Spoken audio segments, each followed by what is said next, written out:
Dabhoi smart ગુજરાતના દાવાઓ વચ્ચે તરસાણા ચોકડીનું બસ સ્ટેશન બન્યું નરકાગાર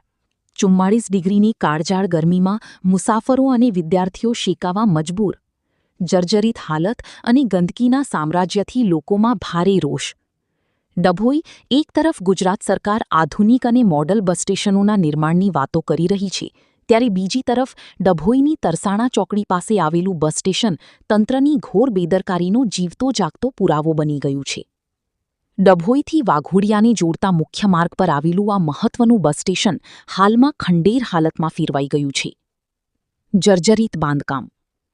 બસ સ્ટેશનનું સ્ટ્રક્ચર એટલું જર્જરિત છે કે ગમે ત્યારે અકસ્માત સર્જાવાની ભીતિ સેવાઈ રહી છે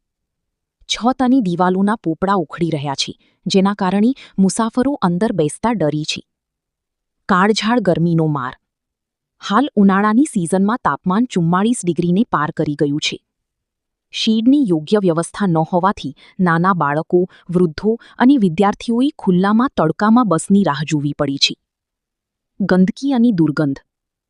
ડેપોની આસપાસ ઝાડી ઝાંખરા ઉગી નીકળ્યા છે અને ગંદકીનું સામ્રાજ્ય ફેલાયેલું છે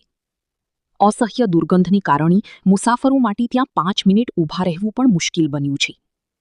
વિદ્યાર્થીઓની હાલાકી વાઘોડિયા તરફ અભ્યાસ અર્થે જતા સેંકડો વિદ્યાર્થીઓ દરરોજ અહીંથી પસાર થાય છે સુવિધાના અભાવે આ યુવા પેઢીને ભારે હાલાકી ભોગવવી પડી રહી છે અમે લાંબા સમયથી આ ગંદકી અને ખરાબ હાલત સહન કરી રહ્યા છીએ એક તરફ મોડલ ગામની વાતો થાય છે અને બીજી તરફ આ મુખ્ય માર્ગ પરના ડેપોની આવી દશા છે શું તંત્ર કોઈ મોટી દુર્ઘટનાની રાહ જોઈ રહ્યું છે ક્યારે આવશે સુધારો તરસાણા ચોકડી એ ડભોઈનું મહત્વનું જંકશન વિસ્તાર છે અહીંથી હજારો લોકોની અવરજવર રહેતી હોવા છતાં એસટી નિગમ કે સ્થાનિક તંત્ર દ્વારા હજુ સુધી નવા બિલ્ડિંગ કે પાયાની સુવિધાઓ માટે કોઈ નક્કર પગલાં લેવામાં આવ્યા નથી સ્થાનિક રહીશો અને મુસાફરોની એક જ માંગ છે